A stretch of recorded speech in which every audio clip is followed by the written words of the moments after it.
Travel and Things in association with Sun Destinations, iconic destinations with amazing experiences, presents In Conversation With.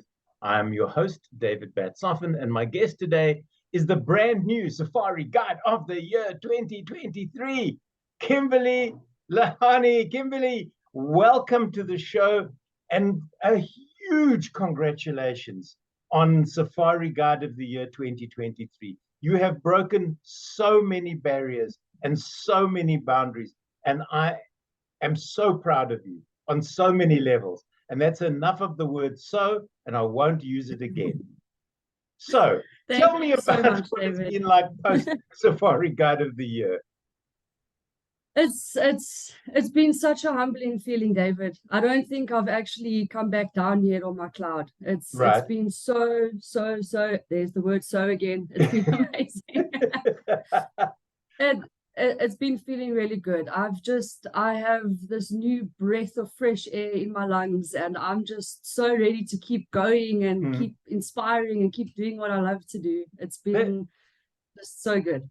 That's so great. So take us back.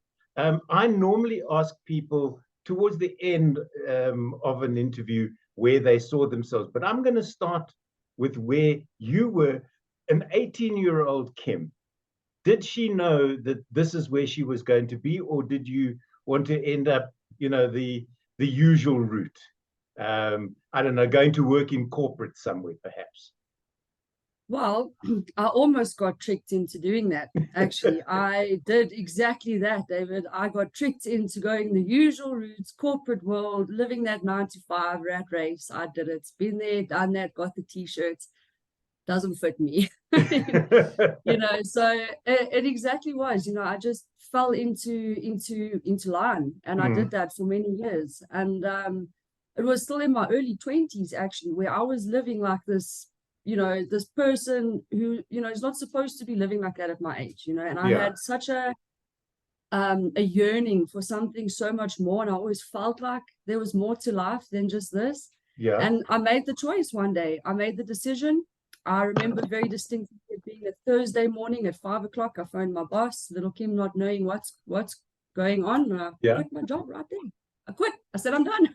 I can't do this. This is not making me happy. It's not fulfilling me. And it was a classic, well, do you want more pay? Do you want this? What can we do for you? And I was like, it's nothing you can do for me. It's what I need to do for me. You know what I mean? And I made the big choice, and I sold everything. I had an apartment, a car, everything, sold it all. And I left for America because I felt now I needed to go figure out just a sabbatical, take a gap year. Turned out to be a 3-year stint in the States. And I spent so much time in the national parks and being outdoors and camping and you name it. And it was more of like a moment that when I got back from the States, a welcome back gift from my parents was a weekend stay at Maritaba. And David, exactly. And when I say the stars aligned for me that day or that weekend, it was like the right time for everything. And I remember my guide at the time was Hein Myers.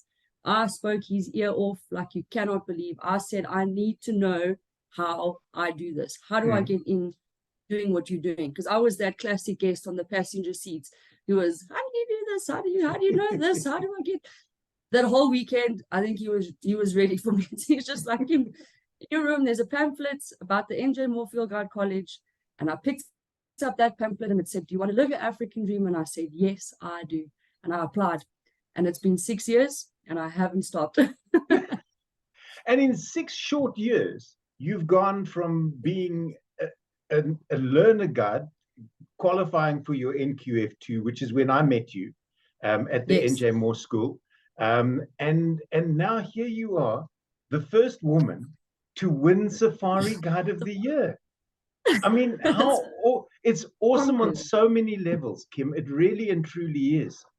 But we shouldn't be surprised because the women in guiding have come such a long way. And I don't mean it to sound condescending at all. Not at all. I do believe in certain instances that women make better guides than men. I think they're more empathetic. I think they're more understanding. And I think they have a better reading of the bush sometimes because they don't have to prove anything. Yeah, I think absolutely. I mean, on that note, most of what I know came from some of the greatest men in this industry, and Right. just feeding and learning off of them. And, I was also a mentor at Marataba and having some females under my wing as well, and just taking what I've learned from all of them and sort of just sort of helping them to just be authentic, be vulnerable, be yourself, Yeah. don't try and be this macho person if you're not, you know what I mean? That is your strength right there, is that you are soft and people can relate to you. Guests feel comfortable sometimes coming to you with personal or private matters, So I think I think everybody at the end of the day, in this industry have an absolute love and a passion. And I think, yes, as a woman, I like to say that we we can also do it just the same. But most of the people who have influenced me have also just been so incredible. Yeah. I had one female guide when I was at Marataba. Her name was Michelle Soul. And yeah, she's basically the one that I idolized. Like, you cannot believe, as a student. I was like, one day I'm going to be like you. You're going to be like just in my own version. Why not, indeed? You talk about having men as your mentor. Long before you were born, there was a dance couple, Fred Astaire and Ginger Rogers. Your parents would know who they are. And Fred Astaire was supposedly the best dancer in the world. And although they were tied together for 6 movies by the studio, they hated each other with a passion. And when Fred Astaire said, "I'm the best dancer in the world," Ginger Rogers said, "Yes, you may be the best dancer, but I can do it all backwards and in heels." Oh, there we go. In heels. Although I don't see you in heels at Are you still at Marataba, or have you moved on to another camp? David, I am now at Lion Sands in the Sabi Sand. Oh, that's a great camp. Yeah, so it was 2022. I decided, because I had already been 4.5 years at Marataba, and I felt that it was time for some change. And ultimately, my own personal goals was to end up at Lion Sands one day, like the Apex Lodge. Yeah. And that was my end goal, was to end up there. So again, stars aligned, and I found myself working at one of the most amazing places in the Sabi Sands. It's like the factory of the Moore Group, it's just it's stunning, and so incredible. And that reserve is brilliant. It really and truly is. Look, Marataba is stunning, don't get me wrong, with those mountains. I miss those mountains so much, and those open plains and the Matabas River. I do miss the scenery at Marataba, but there is just there's a different type of feeling in the Kruger. It's very hard to explain that feeling, but it's magic. I tell you, when you're out there's something in the air. Those Marataba mountains, the first time I walked through that main door of Marataba of the lodge, it's like somebody had hit me in the stomach. You just go, really?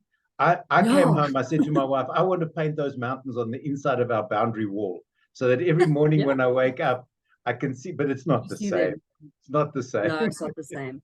You just got to savor it and just go visit. You have indeed.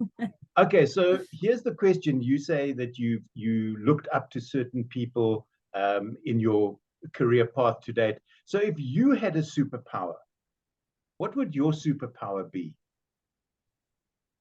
I've often thought about this question, and I have 2, if I'm allowed to. Yes, you are. It's one of the other. You're safari guide. You're safari guide of the year. You can have as many as you like. So there's 2 of them, and it's the most cliche one ever. But if I had a superpower, I wish that I could speak to animals, for one, communicate with them, or I wish that my superpower was to speak every single language in the whole world, so that any guest that came onto my car, I could just switch, like audio tune myself to fluently speak to you in your language, no matter where you are. Like, so it's either speak every language in the world or speak to the animals. Now, funny you should say that, because you're the first person that I've asked this question to that has come up with my superpower. Because my superpower is that I want to be able to not speak, but understand every language in the world. I don't have to speak it, but then I can understand. I can just hear it, and they don't know that I can understand them. Exactly. So you're like, I can hear what you're saying. That's the one. That's the sneaky trick. But yeah, great for both of those. So let's go back to Safari Guide. Who or when you were first nominated, talk us through the process, because not everybody knows what Safari Guide of the Year is, how you nominated, and what you have to do during the actual event. So take us through that. So what, from the very, very beginning, from getting when your name on a piece of paper? Yeah, you get a phone call so, I mean, from Fagaza going, you've been nominated as one of the... Oh my word. Okay, so I got the email first, right? I got an email. Okay. But now I was also checking that phone like every minute of every day just to see if I got the email. And when the email eventually came through, I was actually on leave here at home during my break. And my mom must have thought that there was a mass murder happening in my room, because I was just screaming. I was like, Mom! And she was just like, what's going on? What's going on? I was like, look. Anyway, so I probably read that email also like 20 times just to make sure just to make sure it said you have been, not you have not. Yeah, no, and I remember I responded to Michelle and Mike, and I was just like, yes, please, I'm ready on this day. You just let me know whatever's going to be easiest. And fast forward to the day, it was sitting in this very office as well, and I think my interview was at 12. David, when I say I was sitting here at 11 o'clock, I mean I was sitting here at 11 o'clock like this. Wait. Okay.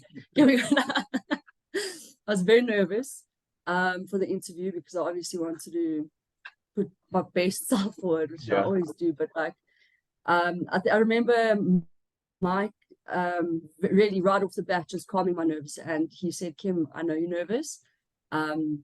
He was like, but you need to know that nerves are a good thing, because it means you're pushing yourself out of your comfort zone and you're achieving something greater than, you know, what you normally would be doing. So it just calmed my nerves. And then we went through the whole interview, asked me a few questions. One tricky question is, what was your weakness? And I was like, good one.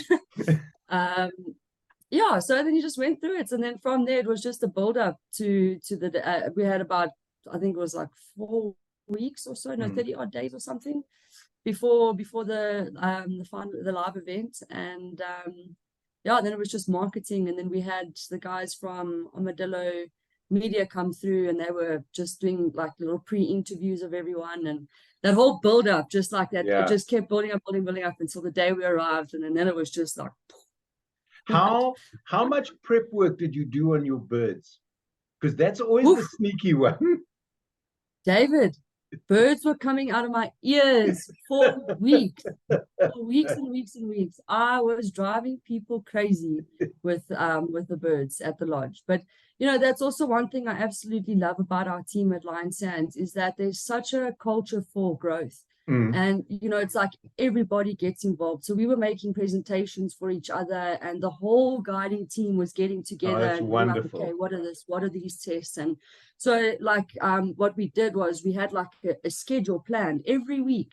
There was something we were going to be doing as a team in preparation for Safari Guide of the Year to help me. And there were days where we would go out tracking for a couple of hours in between guys, and guys were jumping in between drives. They were coming out, so we were doing tracking, we did birding, we did walks, we did information, knowledge sharing drives, where we would like just spitball ideas. Okay, what do you think about this? And you know, how's this sound for an intro? We wanted to perfect everything quite nicely. And it was nice to have all the other guys involved as well, because you know, they were also gaining, you can always just gain knowledge. Yeah, for sure. The birds, again, like for me on a personal level, even before bed every night, it was just like, close your eyes, scroll through a bird, touch on it, play the call, and you're like, okay, got it, next. But so I was really punting for the birds. Great stuff. Would you consider this as your something that you're most proud of, Safari Guide of the Year? Or are there other things that in the lead up to this that you are most proud of? To be honest with you, David, I think this is what I am I am most proud of myself. I know it sounds silly to say, but considering where I started and how it hasn't always been an easy journey, and especially as a human being, like when you self-sabotage, self-doubt yourself, don't believe in yourself, it really can bring you down. And I think I had to fight a lot of battles internally to sort of remind myself, or just truly just believe in myself a little bit and just see what it looks like on you. That's what I used to tell myself. Just see what it would look like if you didn't doubt yourself in this situation. And I remember leading up to it, I was proud of the consistency that I had in terms of not allowing that negative self-talk to come in. And I actually had no space for failure in my mind because of the battles I've had to fight internally for so many years. And I believed in myself so much, and I thought to myself, whatever happens at the end of this, I'm happy with what I've accomplished internally. You know what I mean? And that's exactly what I did. And then, even as the competition was going through, I think I was surprising myself a lot of the time because I didn't give myself space to doubt what I was doing. You know what I mean? Because I know what I know. Well, this is it. Is when you know, and also it's always good when you know what you don't know, and you don't know that you don't know that you do know type of thing. One of those. Okay, so now we get to Kapama, which is where the event was held this year, and you put through a series of tests. You mentioned some of them. There's birding, there's track and sign, there's storytelling around a campfire, which can be daunting if you're not used to doing that type of thing. And now let's skip forward to the final night, because during the week, you have no idea. There were 6 entrants this year, I think. Yes, we had Francois from Namibia. Yes. Correct. None of you know where you lie during the week, who's winning, who's not. And it's only that final night at that event when Michelle or somebody starts reading out and the winner of the is. And I can tell you, judges, they have poker faces. They do indeed. They have poker faces. You cannot read them for anything throughout the competition on their finals night, because they know who the winner is. For sure. They are like brick walls. I think Michelle and Mike Carantonis have got very good at doing that. And James Stein, for that matter, doesn't give away 100%. anything. Anything.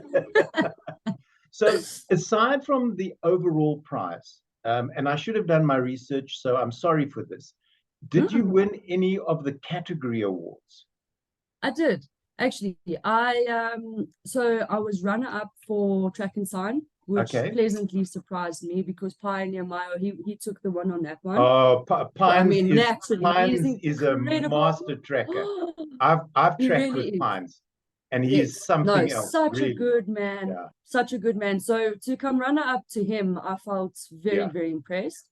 I then won the birding challenge. Good for you. I won the game drive challenge. Okay. I won the storytelling, and I was runner-up for ARH for the shooting. I was runner-up for hospitality, and then I took the Viewer's Choice Award as well. Wow. You and Cameron Pierce last year, because Cameron did the same thing. He was up and down, up and down, up and down. Up and down. It was very consistent, though. It was very consistent. I was pleasantly surprised. The birding. Yeah. It was tough. That test was really hard. Tough. It's not simple, and the calls are sometimes when you've got no point of reference for them. Exactly. It's very very difficult. So now you've won all of these, or you've come second in the category awards, and now it comes down to the big one. And they go, and the winner of Safari Guide of the Year is, and then do they do the whole TV thing where they hold and there's music and you're waiting and you go, say something. It was actually so quick. Everything happened so quickly. Like I feel, I heard my name and I just remember dropping into my hands like this, and I was like, what? No, because they called the runner-up Jan. And it was so Jan was called up as run-up, and he was, for me personally, my biggest competitor, or my biggest not competitor, but the guy who I was pushing to, like, we were on the same mentality through everything, So I really enjoyed Jan's company so much. And when Jody from Wise was calling up the run-uppers award, I almost felt, okay, it's fitting that she hands it to a female, because it makes sense. And then when she read the thing and she said Jan, and I was like, wait, so it's not, I was expecting at least a runner-up, Anyway, when eventually they called me as the winner, I just was so shocked, but so happy. And I cannot begin to explain that feeling of pride and joy that just came gushing through me. No, it was really it was surreal. It was a surreal feeling. You're looking back on all of this, was there anything that you would have changed or that you would suggest to future guides, saying focus on this or do that? Or, as you pointed out, Kim, just believe in yourself. Don't give yourself, because those little voices that go, you shot a little bit to the left and now you're going to shoot a little bit to the right, and you're never going to hit that bullseye. And and those voices can get to you eventually on everything. They can. No, absolutely. And David, I've thought about this a lot, and I wouldn't change a single thing at what I was doing at the Safari Guide, because I know that every day I put my best foot forward. I quietened those little voices, and I brought out that inner, there's that inner, you always know what's there, that confidence or that strength or what you have, it's all there, that self-belief, it's there. You just got to let it out a little bit, Just got to believe it. You got to believe it, but like without any doubt creeping in. You've got to believe it. You've got to see it as yours, and that's exactly what I did every day. And I put my best foot forward, and it worked. It worked. And good for you. So my advice to anybody wanting to do it, first of all, is put your hand up. Just say, yes, I want to go. Just put your hand up. Be vulnerable again. That's what I'm saying, because it's actually, when you go there, you don't know what to expect, but it's such a beautiful, loving family. Everybody is just smiles and laughs. It doesn't feel like a competition, and that's what I love. It feels like you're out with the masters, like the best of the best in the industry. And I mean, I felt like I was at this table with all these godfathers at one Bowman night, and I was like, jeepers, look who I'm sitting with right now. Then there's me, and then we've got like Harvey and Alan and Mike and and Juan and all these people, and James, and I'm just sitting there like, wow. I'm just like listening to all these conversations, and I'm like, this is unreal. And this is it. Even if you hadn't won a thing, you would have absorbed all that knowledge and come away with a whole different viewpoint, because there are literally hundreds of years worth of experience sitting at that particular table. I tell you, it is really an incredible feeling. And so that's, the advice. And then for when you are at Safari Guide of the Year, just to be present. And that was the advice that Margot actually gave me. She was in the year 2019. Correct. And she's been an absolute little shining light in my life as well, because she contacted me and has been in my ear saying, okay, you got this, and she was like, my word of advice for you is to be present, because you're going to blink your eyes and it's going to be over. And I cannot begin to explain how much I want to pass that advice on to the next person, is just to be so present, soak it in. Don't rush it away. Don't rush your drives. Don't rush your birding. Don't, because you're nervous and you're anxious. Just, my brother gave me another word of advice, which I also used throughout the whole competition, is that slow is smooth and smooth is fast. And that is exactly what you do, is you just take it easy. You take every moment in, you enjoy it first and foremost, because it's there to be enjoyed. And then you just, and there you are. Just go and enjoy. But would you suggest to other young women that are looking, they're coming up to the end of their school or tertiary education, they're not too happy with what they're doing, would you suggest, because now this is not let's do this as a gap year and go and become a game ranger in inverted commas. This has become a well-recognized profession where people go into it for the long haul. 20, Yeah. 30 years in the industry, they get to the pinnacle of where they're going. So would you suggest it to other young women to follow this sort of David, career path? in a heartbeat.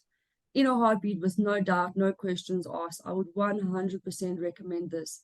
And, I wish we could do, I remember in high school, actually, where you did those little career days, Yeah. where you go through all these things to figure out what you can do. There must be stands over there at those schools saying, There listen, should or be. promoting, or at least just showing that this is it's a job, it's an industry, it's a profession, it's a career path that you can take. Yeah. And if you take it all the way to get to the Harveys and the James and the Joans, then I tell you, it's so rewarding at the end of the day. And so it is with possible. those, it is possible. So yes. With that in mind, Kim, might we then see you as the first female scout field guide? Ooh, because there are definitely. only 11 scout. In fact, I just interviewed Andrew a few weeks ago. Yes, I believe it is. It's very nice. He was number 11. Sure. So there's it's not even a dozen who've attained that. So that would look really nice on your shelf, or the certificate hanging on your wall. Hard work, though. Absolutely. Hard work. No, it is hard work, but you know what? I'm not scared of hard work. Yeah. Well, you've proved that, Kim, on so many levels already by getting where you are now in such a short space of time. I mean, 6 years in guiding is a blink of an eye. It really and truly is. Just a blip. So with that in mind, tell us something, tell myself and my viewers something about you that might surprise us. That might surprise you. Yes. Oh. Geez, okay, that's a tough one. What might surprise you? I don't think it would be very surprising, but like, I love to mosaic. There you go. Why not? I didn't see that one coming. Well, there we go. Surprise. Surprise.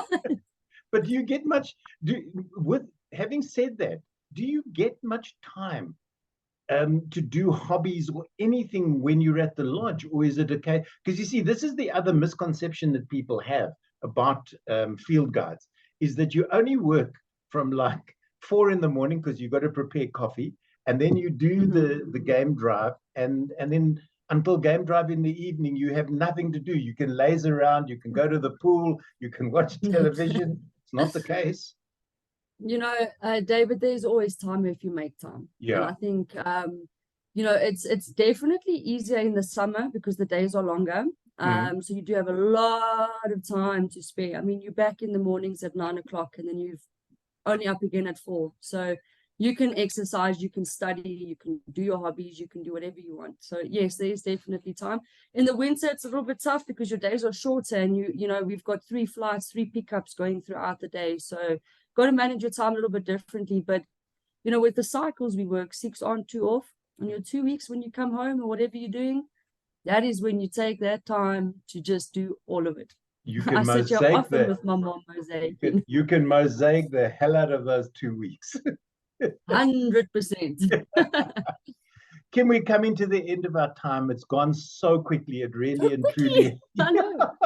My time flies when you're having fun. Where to now for you in the foreseeable future? Staying at Lion Sands, staying as a guide? Absolutely. So, David, I think my work is not done yet at Lion Sands. We still have students that come through every 6 months, and I'm still working on my personal goals as well. I'm busy with finishing up my level 3 books at the moment. I want to have that by the end of the year. And I want to start my astronomy workbooks as well. Okay. So, and also, I think I just want to keep doing what I'm doing now. And I know that when the time is right, doors will open for me. But for now, I think I can still make a difference at Lion Sands, change the new, well, not change them, but help the new ones coming in. Right. And sort of just start within and then grow without, So I think if I still see myself at Lion Sands for at least another year, 2 or 3. We'll see what happens. But after that, who knows? Who knows? Definitely want to. I'm not going anywhere in the industry. Great that's stuff. Sure. And if people are booking at Lion Sands, folks, if you're watching this, I would book game drives with Kim. I really and truly would, because she is a force to be reckoned with out on the drive. And I am so glad, Kim, really and truly, that you have won Safari Guide of the Year, that you have stepped up for all the women in the industry. And I think given them hope now that glass ceiling has been shattered, and that it's no longer a male dominated, although it is in certain instances, but you have opened doors for other women who don the uniform and carry the rifles. So congratulations. And I hope to see. Thank you. And I really hope to see more females there next year. I really do. That would be wonderful. 5 women. Can you imagine? Yeah, there we go. Woo, why not? That'll be a competition. Kimmy, thank you so much for chatting with me. Wish you all the very best. And what I forgot to ask you is, where is the trophy? That trophy is beautifully displayed in our guide's office. Ah, okay. Fair enough. Just checking. That is inspiration, and that is motivation. Every time you walk in there and you see that, you're there next. There you go. Kim, thanks once again for chatting to me. Enjoy the rest of your leave, because I know you're on a break at the moment. Yes. And who knows, I may see you in Sabi Sand in the not too distant future. Absolutely. I hope so too, David. And keep warm. It's 4 degrees here this morning. So I don't know where you are, but in Joburg it's also cold, hence me wearing a tracksuit top. Yeah, it's Joburg. I'm in Joburg. It's freezing. I've got fire going here and everything. Okay. Great stuff. Kim, thanks once again for David, chatting with me here on Travel and Things. You take care now. All the best. You too, David. Bye. Bye.